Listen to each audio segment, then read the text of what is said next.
بسم اللہ الرحمن الرحیم۔ ناظرین، آج کا چوتھا ویلاگ پیج ہے 106، مشاہدات کا یقین۔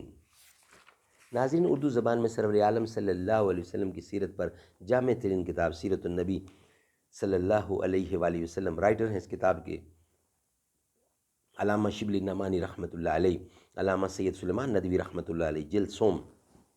بسم اللہ الرحمن الرحیم، الحمد للہ رب العالمین والصلاة والسلام علی سید المرسلین وعلی آلہ واصحابہ اجمعین۔ ہم پرورش لوح و قلم کرتے رہیں گے، جو دل پہ گزرتی ہے رقم کرتے رہیں گے۔ کچھ اصولوں کا نشہ تھا، کچھ مقدس خواب تھے، ہر زمانے میں شہادت کے یہی اسباب تھے۔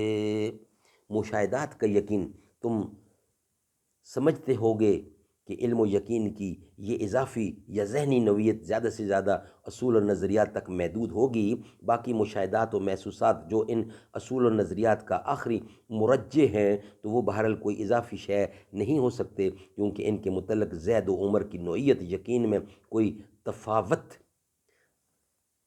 ناممکن ہے۔ لیکن تمہارا یہ ناممکن نہ صرف ممکن بلکہ واقع ہے۔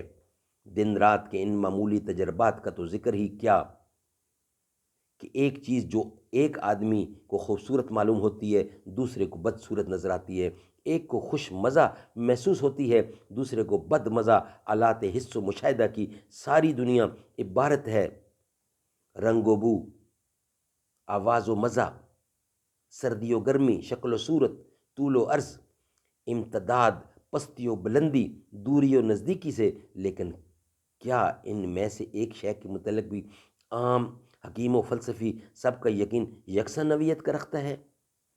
عام آدمی اپنے حواس کے مذکورہ بالا ساری دنیا کو ٹھوس خارجی حقائق یقین کرتا ہے، لیکن حکیم یا سائنسدان کے نزدیک ان میں سے کسی ایک کا بھی خارج میں کوئی وجود نہیں۔ اور آج کل کے سائنسدان تو بار بار اس حقیقت کو دہراتے رہتے ہیں کہ ایسی اشیاء دراصل وہ یا ویسی نہیں جیسی کہ ہمارے حواس کو محسوس ہوتی ہیں۔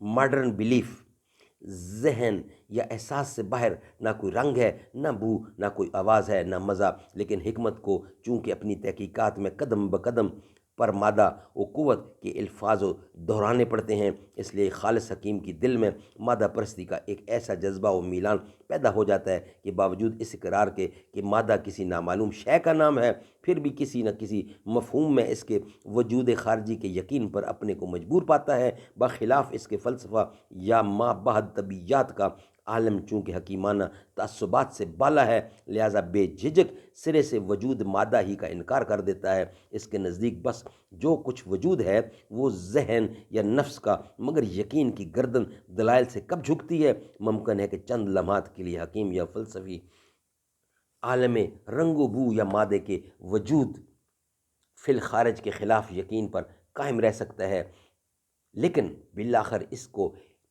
ہیلت کی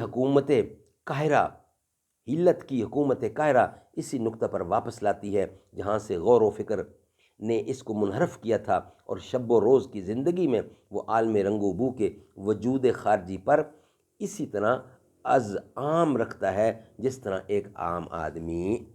ناظرین، یہ تھا آج کا چوتھا ویلاگ۔ انشاءاللہ 5ویں ویلاگ کے ساتھ آپ سے دوبارہ ملاقات ہوگی۔